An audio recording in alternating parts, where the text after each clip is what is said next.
Amidst recent developments in Zimbabwe, a statement attributed to Job Sikala, a prominent figure in Zimbabwean politics, has sparked controversy and raised questions about the country's political landscape.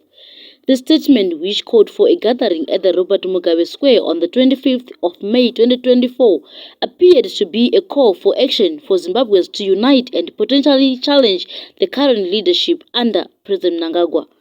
This call to action was accompanied by a sense of urgency and determination, indicating a potential push for significant change in the country's leadership or policies.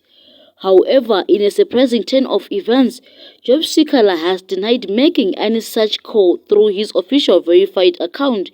He has accused the existence of a fake account impersonating him and emphasized that he has not initiated any action and does not intend to do so. This denial has added a layer of complexity to the situation, raising questions about the authenticity of the initial call to action and the subsequent response from the president's spokesperson, George Charamba. In response to Job Sikala's alleged statement, the president's spokesman, George Charamba, made a controversial remark, asking if Sikala had enough food at home. This response has sparked further discussion and debate regarding the intentions and implications of Sikala's call to action, adding a layer of complexity to the unfolding situation in Zimbabwe. The conflicting accounts and responses have highlighted the need for careful consideration and verification of information before drawing conclusions about the unfolding events in Zimbabwe.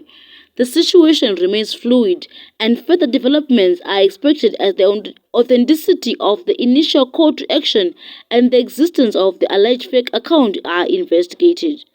This recent events has underscored the growing tensions and political dynamics in Zimbabwe, shedding light on the complexities and challenges facing the country as it navigates its path forward.